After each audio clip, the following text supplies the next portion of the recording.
Monsieur Tirel, bonjour. Bonjour. Donc, vous avez rencontré la porte-parole du comité Vaudreuil durable, Lana Penneau.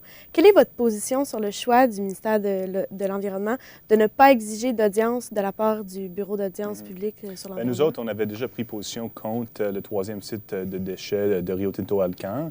Mais malgré ça, on voudrait quand même qu'il y ait un BAP qui soit tenu sur ce projet-là parce que ça permet vraiment d'évaluer tous les impacts que ça peut avoir. Et je trouve ça extrêmement déplorable que Philippe Couillard a annoncé qu'il n'y aura aucun BAP sur ce projet-là.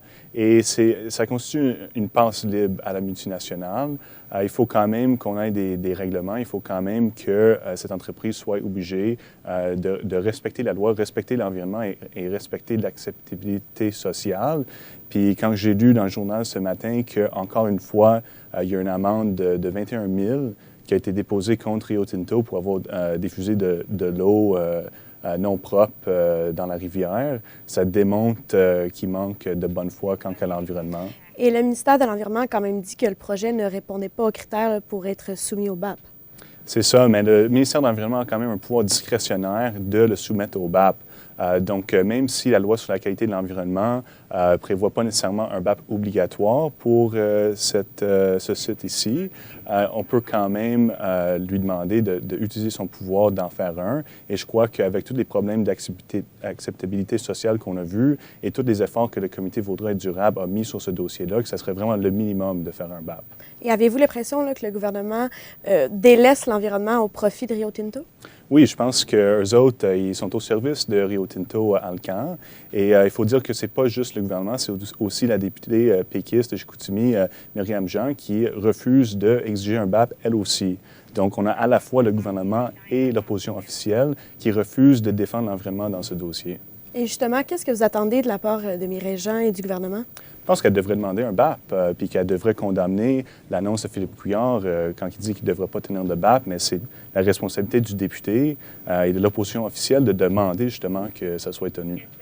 Et quelles auraient été les autres options là, au lieu de donner lieu à un troisième site de déchets? Il y a beaucoup d'options et surtout la valorisation des déchets.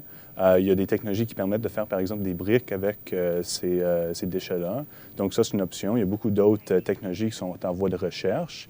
Et le comité Vaudreuil durable a aussi suggéré d'amener ces déchets-là dans un autre site qui n'est pas à proximité de la population parce que c'est sûr que c'est toujours des problèmes d'environnement, peu importe où que c'est déposé, mais de le faire dans un endroit peuplé, de saccager le boisé panoramique pour faire ça à proximité de maison, c'est quand même radical là, comme proposition. Là. Et dans un autre ordre d'idée, vous êtes au Saguenay depuis lundi. Qu'êtes-vous venu faire là, dans le cadre de votre tournée politique? On est venu surtout rencontrer les groupes écologistes, donc à peu près 5-6 groupes qu'on a rencontrés.